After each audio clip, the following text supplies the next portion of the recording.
Olá, tudo bem? Sou o professor Júlio César Sanches, o autor dos livros Direito Imobiliário de A a Z, Manual de Prática em Direito Imobiliário e o organizador do Vademécum Imobiliário Registral.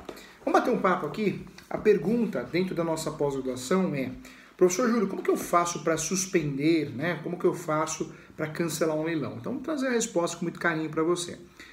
No Brasil, nós temos poucas teses que vão suspender ou cancelar ou anular um leilão. Essa é a realidade. Poucas teses que vão funcionar na prática. É muito difícil conseguir a nulidade ou a suspensão de um leilão no Brasil. Antes disso, vale a pena lembrar que nós temos duas espécies de leilões: o leilão judicial e o leilão extrajudicial.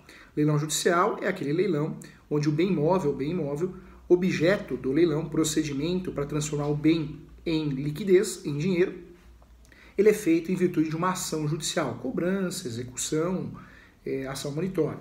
Já o procedimento extrajudicial, ou leilão extrajudicial, também chamado de asta pública, é o procedimento que eu, por vontade própria, eu levo o meu imóvel para o leilão, para que seja vendido lá, assim como faz uma imobiliária, um corretor, ou ainda existe um contrato de financiamento imobiliário, normalmente alienação fiduciária, entre outros contratos, que no caso da falta de pagamento, daquele sujeito que se comprometeu a pagar as prestações do empréstimo, eu, proprietário, envio esse imóvel a leilão, é o extrajudicial, sem processo, por isso extrajudicial, em virtude, sim, da falta de pagamento do tal devedor, eu sou o credor.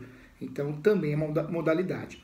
No Brasil, nós temos três espécies de leilões. Nós temos a modalidade online, eletrônica, hoje é muito comum, você dá lances pelo site, consegue acessar a documentação do imóvel, consegue ter acesso também à matrícula, ao edital, tudo pelo site, tudo leilão eletrônico. Existe a outra modalidade, que é a presencial, hoje um pouco em desuso, mas ainda existe, e existe a híbrida, ou mista, que tem um pouquinho das duas coisas, a presencial e a online. Quando eu falo de suspender um leilão, nós vamos suspender um leilão, pelo menos a peça correta, é a medida cautelar. Medida cautelar para a suspensão de leilão. Medida cautelar é uma das tutelas provisórias. Nós temos aí a tutela provisória de urgência e de evidência. A medida cautelar, na verdade, é uma espécie da medida de urgência, da tutela de urgência. É a que deve ser utilizada para suspender ou cancelar um leilão. Já a nulidade, a anulabilidade do leilão, vai ocorrer uma ação própria. Lembrando que essa medida cautelar, ela, como não existe mais um procedimento, esse procedimento autônomo no novo CPC, no novo Código de Processo Civil, o ideal é que eu faça a ação correta, posso até fazer essa medida cautelar incidental ou antecedente. Se eu fizer de forma antecedente, eu preciso fazer o processo principal, eu preciso emendar, aditar o processo principal, e normalmente é a ação declaratória de nulidade de leilão.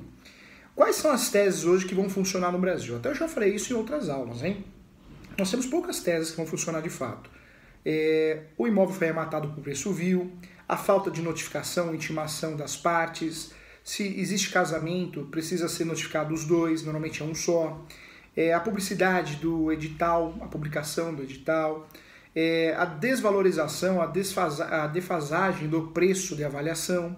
Essas são as poucas teses que a gente consegue, pelo menos existe uma possibilidade de êxito para cancelar, suspender ou anular um leilão. São poucas, eu diria, eu explico na aula anterior, são algo em torno de 15 teses que dá para a gente trabalhar no leilão. É uma ação, sim, que o cliente precisa ter a ciência que é uma ação de risco, não é uma ação ganha, não é uma ação fácil, é uma ação muito complexa, então merece uma atenção e um cuidado total, tá bom? Agradeço a você, continue acompanhando suas aulas, um grande abraço.